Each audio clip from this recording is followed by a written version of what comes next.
For months, the world watched the slow-motion collapse of a state, a collapse into organized crime, narco-trafficking, and tyranny. But as of this moment, that phase is over.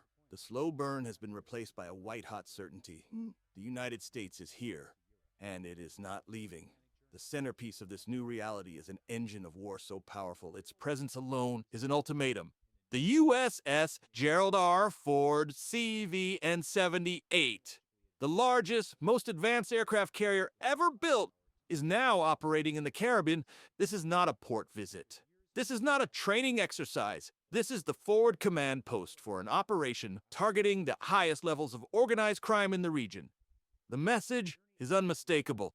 When Washington decides to move the crown jewel of its naval power, a $13 billion statement of intent, it signifies an irreversible commitment. The Ford does not operate alone. Flanked by the stealth destroyer, USS Gerald R, and a full carrier strike group, this force projects absolute dominance. From the surface of the sea to the stratosphere above, they control the operational environment. For those who thought the crisis would remain localized, think again. The most powerful military machine on Earth has arrived at the doorstep of the regime. The game, once regional, is now global. To truly grasp the gravity of the Ford's deployment, you must understand its capability. This carrier is a floating nuclear-powered fortress designed for high-intensity conflict. But more critically, the carrier strike group acts as a massive intelligence aggregation hub. It is the unblinking eye over the region. Every FA $18 Super Hornet that screams off its deck, every P-8 Poseidon patrol aircraft, every electronic warfare asset, is feeding real-time data back to the analysts. They are not simply looking for drug boats anymore. They are creating a comprehensive, three-dimensional model of the enemy's infrastructure. They are mapping command nodes, financial pathways, transportation routes, and, most importantly, the specific individuals responsible. The Ford's arrival signals that the phase of deterrence has ended. We are now in the targeting and preparation phase. The intelligence being gathered right now as you watch this is processed by the highest legal authorities, transforming raw military data into judicially actionable intelligence. The judicial war is running parallel to the military deployment, ensuring that every move, every neutralization, has been authorized and is legally defensible. This is the difference between a political show and a surgical multi-domain attack on a criminal regime. The simple fact is, the deployment of this carrier group means the time for conversation is over. The capability to strike with overwhelming force, precision, and legality is now positioned directly where it matters most. The biggest deception the regime attempts to perpetuate is that they are too big, too entrenched to fall. That is a lie. Because the intelligence agencies, U.S., regional, and allied, have already done the work. They have created a target matrix that is stunning in its detail.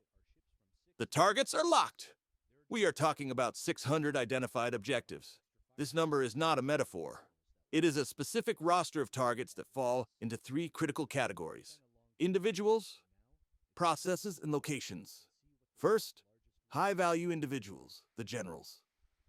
This list names the generals and colonels comprising the Cartel de los Soles, the men who run the military and the state-sponsored drug trade. These are the men who will lose their power, their freedom, and potentially their lives when the operation is greenlit.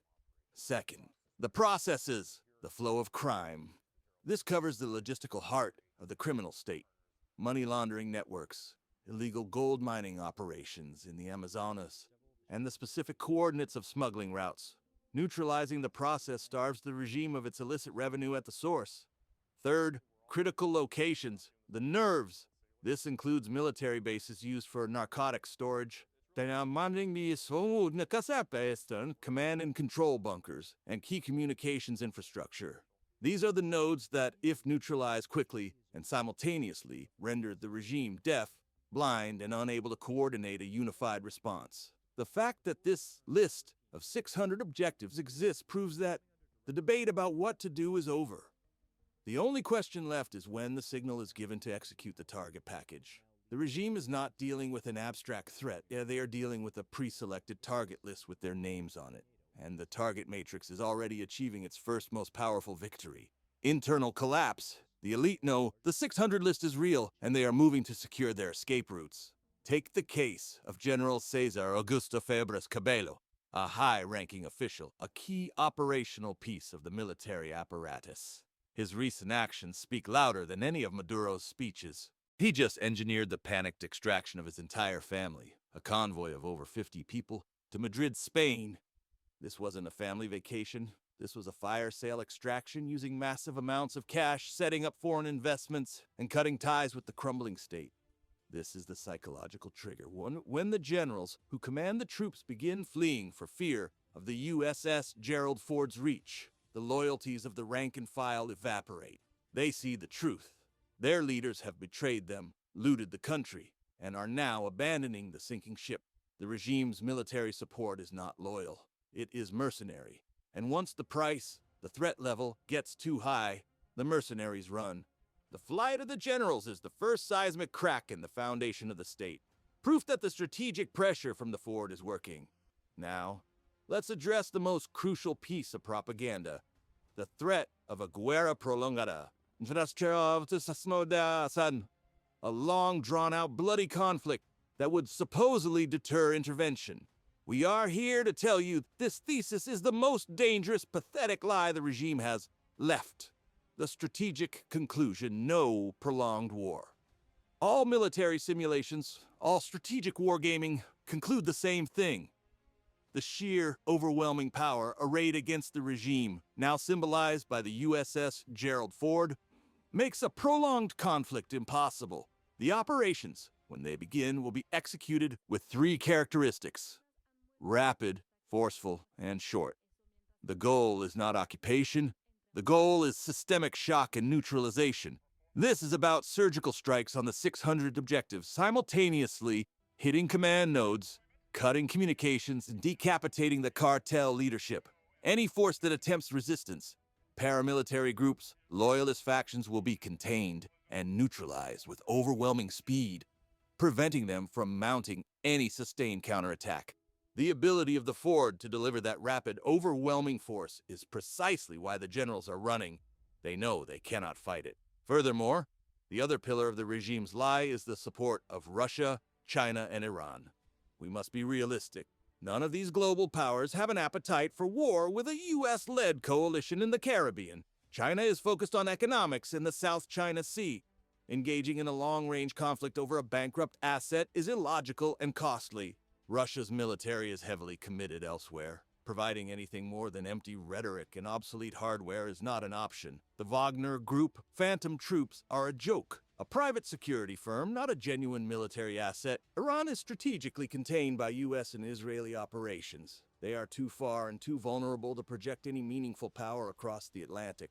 Their support is hollow. It is based on convenience and optics, not an unbreakable alliance. As soon as the USS Gerald R fires its first weapon, that geopolitical convenience ends.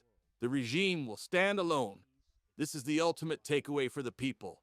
The time for uncertainty is over. The deployment of the USS Gerald R is the military equivalent of setting the launch clock. The extensive intelligence, the 600 identified targets, is the final flight path. The defection of the generals is the proof of the regime's panic. There's no prolonged war coming, only the swift, inevitable end to a criminal chapter. The countdown has begun. The strategic analysis is cold, hard, and terrifyingly clear. The military analysis you need is not in the propaganda, it's in the steel of the USS Gerald R. Subscribe to Warfare Report now. Hit that notification bell so you don't miss our urgent daily analysis. And tell us in the comments below, what is the #1 target the U.S. should strike first? Follow the Fight With at Warfare Report. The global security crisis demands your attention.